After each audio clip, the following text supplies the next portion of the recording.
ایو ماشومه ده کنه ثانیه ماشومه ده هغه چې کوم دینو د خلکو نه دا اپیل کړی دی چې یاره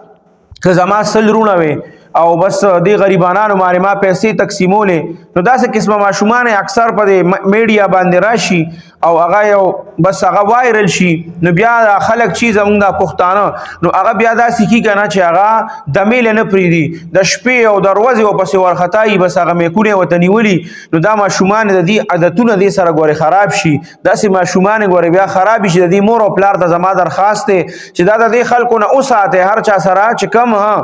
غریبانان دي څوک ته مدد کوي یا بغیر د کیمرې او د دې هم کولی شي اب وسره کوي مدد او بل په داسې حالت کې چې هغه دومره غټه فیل کړی دی نو بعضو خلکو خدای کنه اکثر په دې دین باندې اعتراض کوي و یاره حج ته څه ضرورت دی د دې په ځای کې دا غریبانانو له ورکې کنه عمرې ته څه ضرورت دی دا پیسې چې دین دا وي د غریبانانو ته ورکې نو د دین په یو سیز باندې خو ته اعتراض کې خو په دې باندې ته نه کې چې یو کس راشي او هغه وایي چې یاره دا ما سره د 3.5 روپو صادر دی او د 3.5 صادر ته واخله نو 3.5 صادر غستو کې څه ګناه نه ده تعالی الله پیسې درکړي ته واخله خو بیا د هغه تشهیر چې څوک کوي او د هغه په باره کې الته کې وایي ما ته چاوي چې هغه باره کې یو لک ته هغه وایي هغه ټایم کې وایي 2 صادر اخلي د 3.5 روپو په 1 روپے 2 صادر واخلي او هغه ځای کې وایي چې دا ما دا کوم غړې چولې دا وایي دا د 54 لک روپو غړې ده نو تاسو چې داسې وخت کې بیا اعتراض کوي کنه نو تاسو دغه ټایم کې ګوره چې یاره د عمره په 54 لاک باندې به څو عمرې وشي تاسو اندازه لګولې ده څو حجونه به پې وشي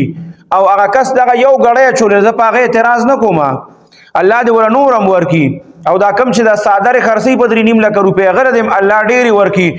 خدای دې کی چې د دې نه ګرانې غړې واخلي خو زه صرف مسلمانانو ته دا درخواست کوم چې په دې ملک کې صرف دغه خلک مالدار نه دي دا کم چې عمرونه او حجونو لذي تاسو صرف په دې باندې اعتراض مکوئ چې دا غریبانانو لور کې هغه ماشوم الته چغې وي د غربت نه چې زما دومره رونه وي چې ما دا پیسې په غریبانانو تقسیم کړې وي